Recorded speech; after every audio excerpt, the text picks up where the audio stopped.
بسم اللہ الرحمن الرحیم۔ السلام علیکم۔ ماہم کہانی میں خوش آمدید۔ ریڈرز کیسے ہیں آپ سب؟ ریڈرز، اگر آپ کو کہانی اچھی لگے تو پلیز لائک کر دیا کیجیے، اور اگر آپ نئے ہیں تو سبسکرائب ضرور کیجیے۔ اس سے یہ ہوگا کہ ہر نئی آنے والی ایپیسوڈ کا نوٹیفیکیشن آپ کو ملتا رہے گا۔ چلتے ہیں کہانی کی طرف۔ ظاہرہ چند منٹوں بعد اس کی دوبارہ آواز آئی، ہم اس مانوس مارے کا رشتہ دار آج پھر اپنی آنکھیں سینک رہا ہے۔ تمہیں کیسے پتا کہ وہ تمہیں دیکھ رہا ہے؟ اسے تب بھی چڑھ گئی۔ میں نے خود دیکھا ہے، وہ پختگی سے بولی۔ جیسے تم بار بار اسے دیکھتی ہو کہ وہ دیکھ رہا ہے یا نہیں، کیا پتا وہ بھی بار بار یہی دیکھ رہا ہو۔ یار مجھے محسوس ہوتا ہے تو میں ہی دیکھتی ہوں نا۔ وہ بھی برا مان گئی۔ اب محسوس بھی ہو تب بھی مت دیکھنا، کیونکہ معافی صرف پہلی نگاہ کی ملتی ہے۔ دوسری مرتبہ چاہے غصے سے دیکھا جائے یا محبت سے، محسوس ہونے پر یا کنفرم کرنے کے لیے، وہ گناہ کے شمارے میں ہی آتا ہے۔ اس لیے اپنی نظروں کو لگام دینا سیکھو۔ ٹھیک ہے، اب میں نہیں دیکھوں گی، مگر مجھے مسلسل محسوس ہوتا رہا تو جانے سے پہلے اس کی ڈیلوں کی سیخ کباب بنا کر کھا جاؤں گی۔ وہ منہ بنا کر کہتی اپنے ناخنوں سے نیل پینٹ کھرچنے لگی۔ وہ نکاح کے بعد تقسیم ہونے والے پیکٹ میں سے کاجو نکال کر کھا رہی تھی جب برائڈل کے آنے کا شور اٹھا تو حرم بھی موبائل کا کیمرہ آن کرتی اس کی خوبصورت سراپے کی موبائل کی زینت بنانے لگی۔ یار کتنی پیاری بندی ہے، حرم نے بے ساختہ کہا۔ شرم کرو، بھابی ہے نہ کہ بندی۔ ہاں نا، وہی۔ ویسے سلجوق بھائی بھی تو ساتھ میں شہزادے ہی لگ رہے ہیں۔ ہر کوئی آنکھوں میں ستائش لیے دونوں کو دیکھ رہا تھا۔ واپس بھی وہ تیمور کے ساتھ آئیں۔ لوٹتے لوٹتے انہیں کافی شام ہو گئی۔ ظاہرہ نے کہا تھا کہ سیدھا گھر چلتے ہیں، امی کی طبیعت ناساز ہے، لیکن حرم نے رسمیں دیکھنے کی ضد کی تو وہ نہ چاہتے ہوئے بھی آفندی ہاؤس آ گئی۔ تائی امی آپ کو بہت بہت مبارک ہو۔ حرم تائی امی سے پنگا نہ لے، یہ کیسے ممکن ہے؟ لوگ، حرم کیسی بیوٹیفل بہو ڈھونڈی ہے، پورے آفندی خاندان کی آئیز پھٹی کی پھٹی رہ گئی ہیں۔ جی بالکل تائی امی، آپ کی پسند تو لاجواب ہے، حرم نے خوشدلی سے جواب دیا۔ سلجوق کے فادر ان لا نے سلجوق کو فراری گفٹ کی ہے۔ اینی ویز، رکشے میں گھومنے والوں کو فراری کے اباؤٹ کیا نالج؟ یہ تو طے تھا کہ وہ سلگنا نہیں چھوڑ سکتی تھیں۔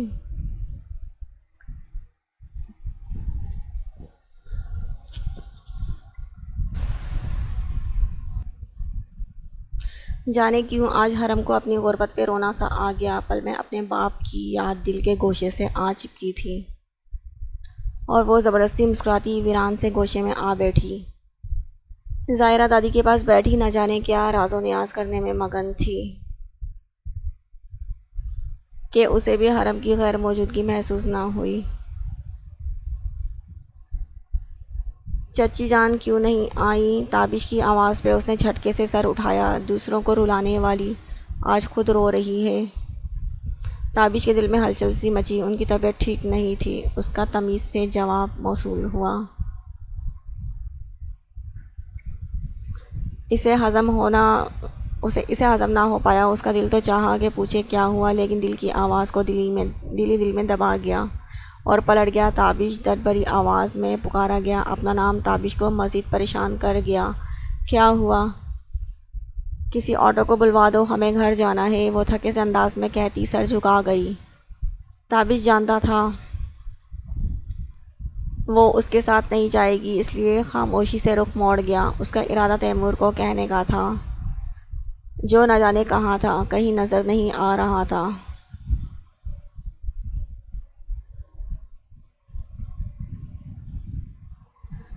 وہ گھٹنوں میں سر دیے بیٹھی تھی جب کسی کے گلا کھنکارنے کی آواز پہ اس نے سر اٹھایا۔ یہ وہی تابش کا خالہ زاد تھا۔ اس نے ایک پرچی پر حرم کی طرف اچھالتے ہوئے مسکرا کر کال کرنے کا اشارہ کیا۔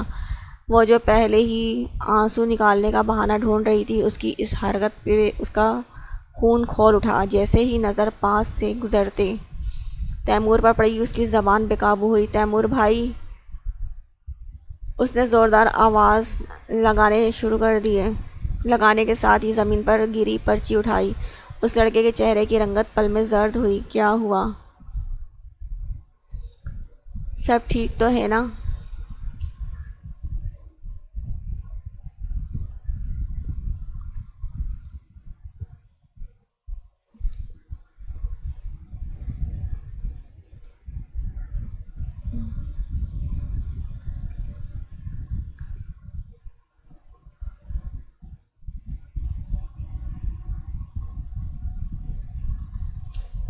تیمور بھائی، اس نے وہ روتے ہوئے اس لڑکے کی جانب اشارہ کرنے لگی۔ کیا کیا اس بے غیرت نے؟ بتاؤ مجھے۔ اس کی آواز پل میں بلند ہوئی۔ آس پاس موجود لوگوں کو اپنی جانب متوجہ کر گئی۔ حرم نے مٹھی میں دبی پرچی اس کی جانب بڑھائی۔ تیمور نے لب بیچے ہوئے اسے کھولا جس پر نمبر درج تھا۔ اگلے ہی پل اس کی کالر تیمور کے ہاتھ میں تھی اور کئی تھپڑ اس کے چہرے پہ چھاپ چھوڑ گئے تھے۔ یہ کیا کر رہے ہو؟ طیب نے کسلی نگاہ حرم کے ناگوار وجود پر ڈالتے ہوئے دبی آواز میں پوچھا۔ مما، آپ بیچ میں مت بولیں۔ اس نوٹنکی نے حرم کے ساتھ بدتمیزی کی ہے۔ جسے خود دوسروں کی رسپیکٹ کرنا نہیں آتی، اس کی بھلا کون انسلٹ کر سکتا ہے؟ اسی کی کوئی چال ہوگی، ورنہ میرا بیٹا تو بہت ہی بھولا ہے۔ خالہ جی بھی میدان میں کود پڑیں۔ اپنے اوپر اٹھی سب کی ناپسندہ نگاہیں ناقابل برداشت تھیں۔ وہ غش کھا کر گر پڑتی اگر ظاہرہ اس کی بازو نہ پکڑتی۔ تابش شور کی آواز سنتا وہیں چلا آیا، لیکن معمہ سمجھتے ہی اس کے اوزان خطا ہو گئے تھے۔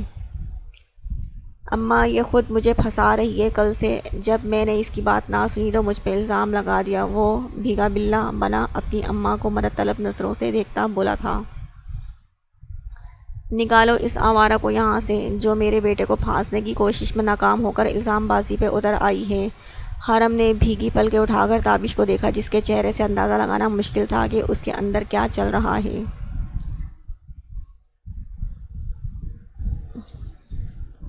بس کر دیں، میری بہن کی بجائے اپنے بیٹے کے کرتوتوں پر نظر ثانی کریں تو بہتر ہوگا۔ آپ ہوتی کون ہیں میری بہن پہ آوارگی کی تہمت لگانے والی؟ اس کا باپ ضرور مرا ہے، لیکن اس کی بہن ابھی زندہ ہے، اس لیے اپنے اندر کا گندا مواد اندر ہی رکھے تو بہتر ہوگا۔ چلو حرم۔ وہ اس کو بازو سے تھامتی بھیڑ سے گزرنے لگی۔ حرم میں تابش کے پاس سے گزرتے ہوئے نظریں اس کے نینوں سے ملائی تھیں۔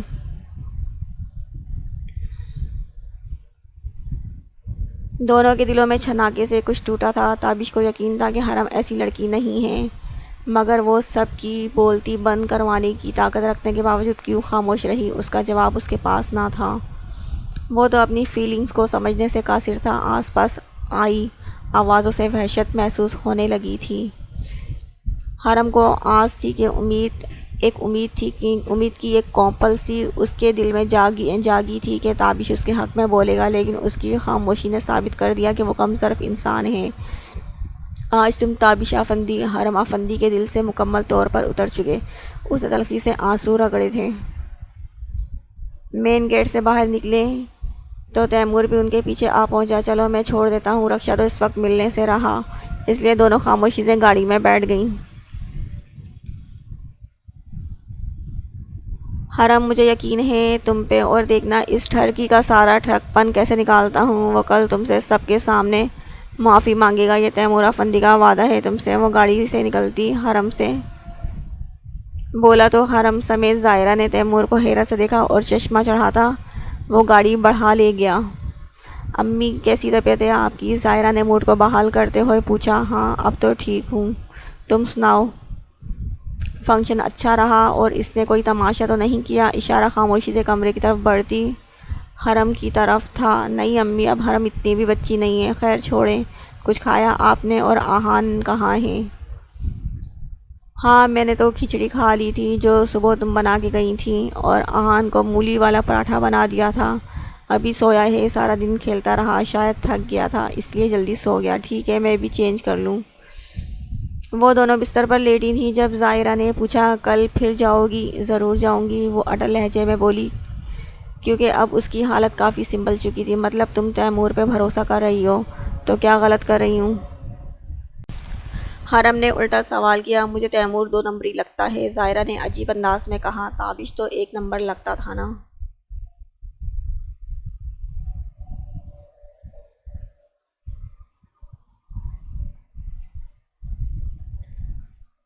پھر کیا کیا اس نے؟ ہونٹ سیے کھڑا رہا۔ میری بلا سے وہ اب بھاڑ میں جائے، وہ کشیدگی سے کہتی رخ موڑ گئی تو ظاہرہ بھی افسردہ سی سانس کمرے کی فضا کے سپرد کرتی آنکھیں موند گئی تھی۔ یہ چاندنی کون ہے؟ یہ چاندنی کہاں سے آئی؟ یہ چاندنی کس کی ہے؟ یہ چاندنی؟ وہ ڈرامائی سٹائل بولتا اس چاندنی کی آئی ڈی چیک کرنے لگا۔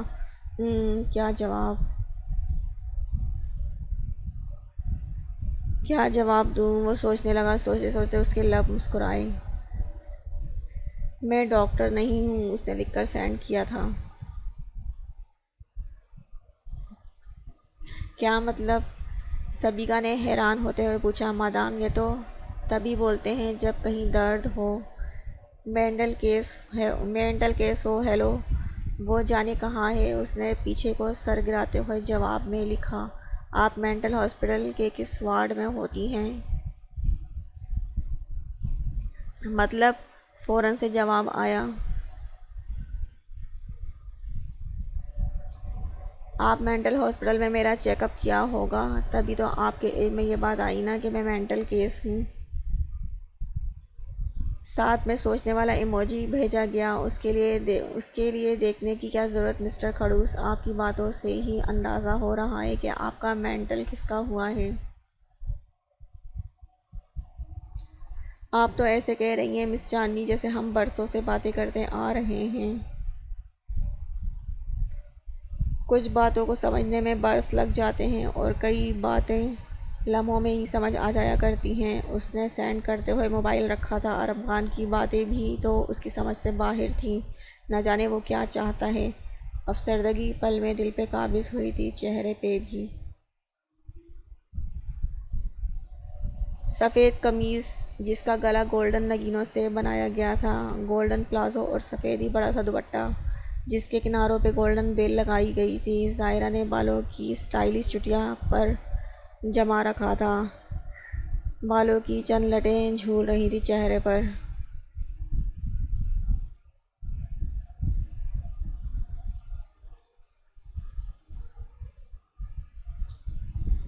ہلکا ہلکا کیا گیا میک اپ اس کے اداس چہرے کو دلکش بنا رہا تھا۔ ظاہرہ کو ہلکے رنگ ہی پسند تھے، وہ کبھی گہرے رنگوں کا انتخاب نہ کرتی تھی۔ اس کے مقابلے میں حرم کافی شوق تھی اور شوخ رنگ پہننا ہی پسند کرتی تھی۔ آج بھی حرم دل کھول کر تیار ہوئی، یہ جانتے ہوئے بھی کہ تائی کی 100 سلواتیں اور ناگوار باتیں سننے کو ملیں گی۔ انگوری رنگ کی گھٹنوں کو چھوتی ہوئی فراک کے ساتھ گولڈن کیپری پہنے وہ ہمیشہ کی طرح بہت خوبصورت لگ رہی تھی۔ گاڑی کے ہارن کی آواز جیسے ہی اس کے کانوں کے پردوں سے ٹکرائی، وہ چونک کر ظاہرہ کو دیکھنے لگی جس کا چہرہ ہر تاثر سے پاک تھا۔ دروازہ نوک ہونے پہ آہان نے بھاگ کر دروازہ کھولا اور سامنے تیمور کو دیکھ کر اس کی باچھیں پھیلیں۔ تیمور بھائی آپ! اس کی آواز اتنی بلند تو تھی کہ کمرے میں موجود ان دونوں تک آسانی سے جا پہنچی۔ میں لینے آیا ہوں، تیار ہیں سب؟ جی بھائی۔ ارے تیمور اندر آؤ آؤ بیٹا، کیسے ہو؟ جی چچی جان میں ٹھیک ہوں، آپ کی طبیعت اب کیسی ہے؟ معذرت کل میں جلدی میں تھا تو اندر نہیں آ سکا۔ اللہ کا کرم ہے اب تو بالکل ٹھیک ہوں، تم بتاؤ چائے بناؤں تمہارے لیے؟ نہیں چچی جان، ہم لیٹ ہو رہے ہیں تو بس اب نکلتے ہیں۔ اس نے دروازے کی طرف دیکھا جس کے دوسرے پار حرم موجود تھی۔ حرم ظاہرہ نکلو، اب مجال ہے ان لڑکیوں کی تیاری کبھی مکمل ہوئی ہو۔ امی کی آواز پہ وہ چھوٹے چھوٹے قدم اٹھاتی باہر نکلی تھی اور تیمور کا دل دھک دھک کی رفتار کئی گنا بڑھا گیا تھا۔ ظاہرہ بھی اس کے پیچھے باہر آئی تو وہ سر جھکا کر دروازے کی طرف پلٹ گیا۔ سارا راستہ خاموشی سے کٹا، لیکن تیمور کی بولتی آنکھیں مسلسل مرر سے اس کے چاند سے مکھڑے کو تکتی آئی تھیں۔ تھینک یو مجھ پر بھروسہ کرنے کے لیے۔ وہ گاڑی سے نکلنے لگی تو تیمور کی دھیمی آواز پہ اس نے سر اٹھا کر اس کے خوبصورت چہرے کو دیکھا تھا۔ بے شک وہ اس ایک آئیڈیل شخص تھا جس کی خواہش کوئی بھی لڑکی کر سکتی تھی۔ حرم سر ہلاتی باہر نکل آئی کیونکہ امی اس کے نکلنے کی منتظر تھیں۔ سلجوق کے سسرال والے حرم کو بڑے ڈیسنٹ بندے لگے تھے۔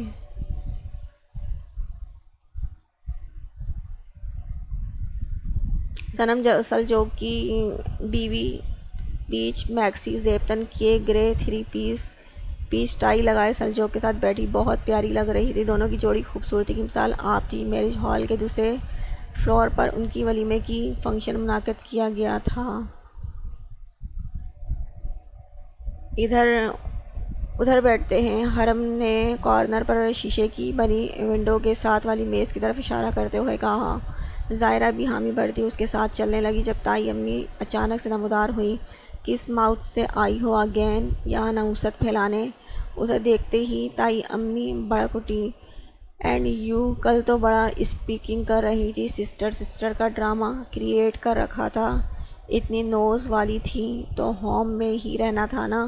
اینڈ پہ ہنکارا بھرا، آپا آپ ایسے کیوں بول رہی ہیں؟ سفینہ بیگم نے ظاہرہ اور حرم کے ادھرے چہروں پر نظر ثانی کرتے ہوئے پوچھا۔ ارے مما آپ یہاں ہیں اور بابا آپ کو کب سے بلا رہے ہیں؟ تابش کی آمد پر دونوں کی سانسیں ہموار ہوئیں، ورنہ تائی امی کی باتوں سے سفینہ بیگم کی طبیعت دوبارہ بگڑ جاتی۔ تائی امی نخوت سے دیکھتی دوسری طرف چلی گئیں اور تابش نے ایک نظر سر جھکائے کھڑی حرم پر ڈالتے ہوئے ان کے پیچھے قدم بڑھائے تھے۔ کچھ نہیں امی، کل زونی کے ساتھ حرم کی انبن ہو گئی تھی، ظاہرہ نے لہجے کو نارمل کرتے ہوئے بتایا، تو انہوں نے حرم کو گھوریوں سے نوازا تھا۔ مجھے ونڈو کے ساتھ بیٹھنا ہے، احان نے چہکتے ہوئے کہا، تو ظاہرہ نے اسے اسی کرسی پہ بٹھا دیا۔ کھانا لگ گیا تو سب لوگ کھانے کی طرف متوجہ ہو گئے۔ ظاہرہ اور حرم کھانا نکال کر واپس اپنی ٹیبل پہ آئیں تو احان کو اس کی کرسی پہ موجود نہ پایا۔ امی احان کہاں ہے؟ ظاہرہ نے پریشانی سے پوچھا۔ تم دونوں کے پیچھے ہی تو گیا تھا۔ ہمارے پیچھے؟ اچھا آپ لوگ کھانا کھائے، میں دیکھتی ہوں۔ وہ نگاہیں ارد گرد گھماتی احان کو کھوجنے لگی، لیکن پورے ہال میں اسے نہ پا کر وہ پریشانی سے واپس آئی۔ حرم احان نہیں ہے، اس کی آواز کانپی۔ تبھی اس کی نظر ونڈو پہ گئی جہاں سے نیچے کھڑے لڑکوں کے ہاتھوں میں رنگ برنگے غبارے نظر آ رہے تھے۔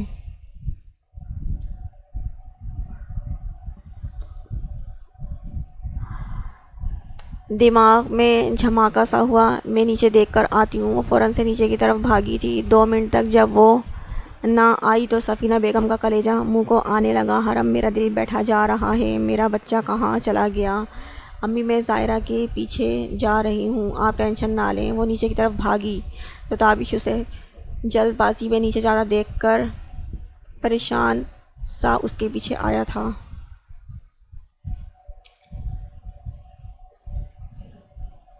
وہ نیچے پارکنگ کی طرف آئی تو اس کی نظر احان پر پڑی جو بیرونی دروازے کی وسط میں پہنچ چکا تھا۔ احان!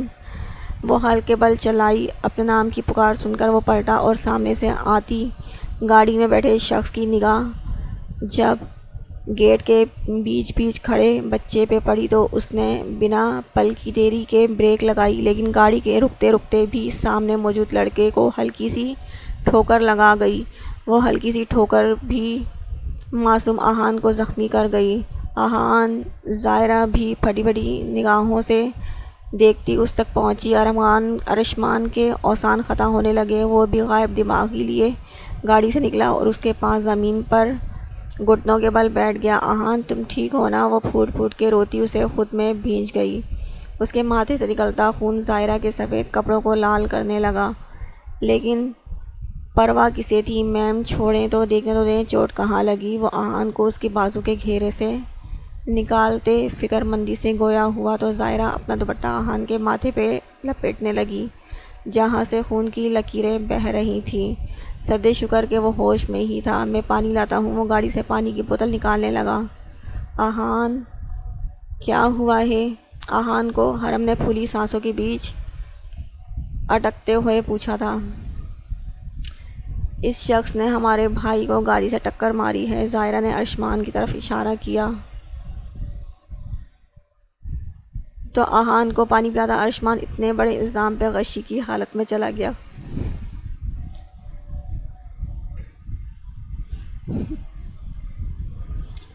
اندھے انسان اس جنگل کے جھرمٹ بالوں کی طرف اشارہ کیا گیا میں یہ معصوم بچہ دکھائی نہ دیا جو اتنی بڑی گاڑی ٹھوک ڈالی۔ اگر میرے بھائی کو کچھ ہوا تو مجھے میرے مرے باپ کی قسم جیل میں چکی نہ پسوائی تو میرے منہ پر کالک مل دینا۔ وہ بھری شیرنی بنی اس سے پہلے مزید دھمکیاں دیتی۔ تابش کی آواز پہ وہ چپ ہو گئی۔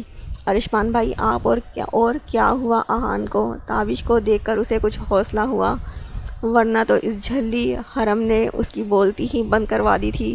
میں سائڈ سے آ رہا تھا جب اچانک نظر گیٹ کے درمیان میں کھڑے بچے پہ پڑی تو میں نے فوراً بریک لگائی، لیکن پھر بھی رکتے رکتے اس بچے کو لگ گئی۔ اگر سامنے والی سڑک سے آتا تو یقیناً جلد بریک لگا دیتا اور کبھی یہ حادثہ نہ ہوتا۔ وہ بے حد شرمندہ تھا۔ آپ اندر جائیں، میں اس کی بینڈیج کروا کے لاتا ہوں، تابش نے احان کو اٹھاتے ہوئے کہا۔ چلو میری گاڑی میں چلتے ہیں۔ وہ جواب سنے بغیر گاڑی میں بیٹھ گیا۔ میں بھی ساتھ جاؤں گی۔ ظاہرہ نے آنسو رگڑے۔ اس کی حالت کے پیش نظر تابش نے منع نہ کیا۔ حرم تم امی کے پاس جاؤ، وہ ٹینشن لیں گی، طبیعت خراب ہو جائے گی۔ اور حرم سر ہلاتی اندر کی جانب بڑھ گئی۔ ہلکی سی چوٹ ہے، 2 سٹیچز لگیں گے، ڈاکٹر نے معائنہ کرتے ہوئے کہا۔ 2 سٹیچز لگیں گے اور آپ کہہ رہے ہیں ہلکی سی چوٹ ہے، کیسے درد نہ ہوگا؟ ظاہرہ نے سسو کردے احان کو دیکھتے ہوئے کہا، جو پہلے اتنا ڈرا ہوا تھا کہ رو بھی نہیں پا رہا تھا۔ جی ڈاکٹر، آپ سٹیچز لگا کر اچھے سے بینڈیج کر دیں۔ تابش نے اسے نظر انداز کرتے ہوئے ڈاکٹر کو ہدایت دی۔ کیا نام ہے تمہارا پیارے لڑکے؟ اسے مسلسل روتا دیکھ کر ارشمان نے اس کے ہاتھوں کو اپنے ہاتھوں میں لیتے ہوئے پوچھا۔ احان، وہ آنسوؤں کے بیچ بولا تو اس نے ٹیشو باکس سے ٹیشو نکال کر اس کا منہ صاف کیا۔ پڑھتے ہو؟ احان نے سر ہلایا۔ کس کلاس میں؟ 6۔ وہ متاثر نظر آیا۔ میری غلطی ہے، میں مانتا ہوں، لیکن پلیز یہ سٹیچز لگوا لو، ورنہ سارا خون بہہ جائے گا اور آپ بھی آپ کا بہتا خون دیکھ کر روتی رہیں گی۔ اگر وہ روتی رہیں تو ان کی حالت خراب ہو جائے گی، جس کی ذمہ دار آپ ہوں گے۔ احان تو اچھا بچہ ہے، اپنی آپی کو نہیں رلائے گا اور اچھے بچوں کی طرح سٹیچز لگوائے گا، ہے نا؟ اس کے لہجے میں اتنی مٹھاس اور ٹھہراؤ تھا کہ احان سر ہاں میں ہلا گیا۔ بینڈیج کروانے کے بعد ارشمان نے احان کو جوس پلایا تو اس کی حالت ذرا بہتر ہوئی۔ درد کا انجیکشن لگوانے کی بدولت درد میں کمی واقع ہو چکی تھی۔ تم ایسے واپس جاؤ گی؟ تابش نے اس کے خون لگے کپڑوں کی طرف اشارہ کیا تو ظاہرہ کی توجہ اپنے گندے ہوئے قمیض اور دوپٹے کی طرف ہوئی۔ تم مجھے اور احان کو گھر چھوڑ دو پلیز، کیونکہ اس حالت میں وہ سفینہ بیگم کے سامنے ہرگز نہیں جا سکتی تھی۔ پہلے گھر چلتے ہیں، تم اپنے اور احان کے کپڑے چینج کر لینا، پھر واپس میرج ہال چلیں گے۔ تابش نے تجویز پیش کی۔ اپنا موبائل دو۔ ظاہرہ نے ہتھیلی پھیلائی تو تابش نے اپنا موبائل اس کی جانب بڑھایا۔ اس نے حرم کا نمبر ڈائل کر کے موبائل کان کو لگایا۔ حرم، میں ظاہرہ بات کر رہی ہوں۔ اس نام پہ احان سے بات کرتا ارشمان چونکا تھا۔ اسے شک تو تھا یہ وہی پولیس اسٹیشن والی لڑکی ہے، مگر اب کنفرم ہو گیا۔ ہاں، میں اور احان گھر جا رہے ہیں، تم امی کو بتا دینا، وہ پریشان نہ ہوں۔ آگے سے نہ جانے کیا کہا گیا کہ اس کے ماتھے کی لکیریں غائب ہوئیں۔ ہاں، یہ ٹھیک کیا۔ اب تم امی سے کہو کہ ظاہرہ سے موج کی وجہ سے چلا نہیں جا رہا تھا، اس لیے تابش اسے گھر چھوڑ آیا۔ کال بند کر کے اس نے موبائل تابش کو واپس دیا، جو سوالیہ نظروں سے اسے ہی دیکھ رہا تھا۔ حرم نے امی سے کہا ہے کہ سیڑھیاں اترتے وقت میرے پاؤں کو موچ آ گئی اور تم میری موچ نکلوانے ہاسپٹل لائے ہو، اب تم بھی جا کر امی سے یہی کہو گے۔ ظاہرہ نے گھر جانے کی ضد کی تو گھر چھوڑ آیا۔ اور ہاں، یہ بھی کہہ دینا کہ احان اور ظاہرہ بالکل ٹھیک ہیں۔ وہ ایک ہی سانس میں بولتی، اسے سب سمجھا گئی۔ وہ چینج کر کے واپس چلی جاتی، لیکن اس کے پاس باقی سب ہی ڈریسز پرانے تھے، کوئی ایسا نہ تھا جسے پہن کر اتنا شاندار ولیمہ اٹینڈ کیا جا سکتا، اس لیے گھر رکنا ہی مناسب لگا۔ اپنے گھر کے سامنے گاڑی رکنے پر وہ جلدی سے باہر نکلی۔ حیرت تو تب ہوئی جب ارشمان بھی اس کے پیچھے گاڑی سے باہر آیا۔ مجھے فریش ہونا ہے۔ احان کو چھونے کی وجہ سے اس کے ہاتھ گندے ہو چکے تھے، جنہیں ہاسپٹل میں دھونے کے باوجود بھی وہ کمفرٹیبل محسوس نہ کر رہا تھا۔ وہ اچھے سے ہاتھ منہ دھونے کا خواہش مند تھا۔ ظاہرہ نے ایک نظر اس کے وجود پر ڈالنے کے بعد دوسری نظر اپنے پرانے گھر پر ڈالی اور سر ہلاتی دروازے کی طرف قدم بڑھا دیے، لیکن دروازے پہ لگے تالے کو منہ چڑھاتے پایا۔ چابیاں تو وہیں بیگ میں رہ گئی تھیں۔ ظاہرہ نے سر پر ہاتھ مارا۔